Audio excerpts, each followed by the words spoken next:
Yo, and then my baby PM or baby, I Japa Cropot. Japa Cropot.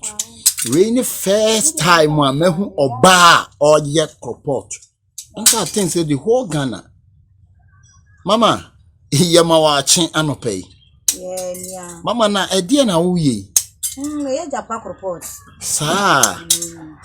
Na wana uye. Patine. Hey, na wana chira uye. That's a mukum. Hey. Wow. Okay. Abrabon me the day. No, Jai so quackra. Okay. No, quite soon I had day. Sanity. So many to them. I mean, a crack company. Okay. Well, that's 7. Not what was say? My 7. Hey, it's rain na the sham kola. Be man no call ye no wa anya ho se wo tena fa ko. Ti wa na wo ye copot no. Na omoto. Okay. Omoto na me ni ahode am de ne bebe. Okay. Oba de kakra bi na ye betima aye. Aye. Ye timi nya na dodo bi absa kala na de chombo ko school. Okay. Mo be bua kakra no pa na ansa no mako school. Okay. Mo ba o ma wi mo ba na me wi na o mo so afa na makoton. Na sa na me nye obi aja o ye na wa be bua no wa be tia de.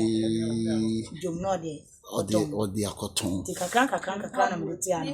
Okay. Enti we ni copot pa ne den na hweye.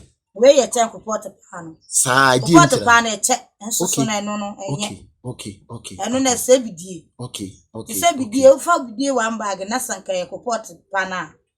Ene ebe ba so me na asa. Ma me unim ye be sheda ba. Ne ene wa be. We kasa no ebe yusu utimi o so yusu obetima yusu. Ma me unim ye be sheda ba. Ne ene wa ba twetwe nkomo pa. We eyerasne ne TV. Ena ye ne ma mi twetwe nkomo. Wo hu cropot ba be si ono a ye cropot. Mama na uye bi. Ye mami hwe. Wow. Na hwa na kire o? Wo mami na kire o. Na akọ school. Oh, okay. Oh. Eti bi na si ha yi. Hey, Japa Cropot. Oh, etiefo. Ene samo amahu ya be piem wo ba bi ye Cropot. Na ye de bebrem ancha mo be sa ate yanka ye da wase.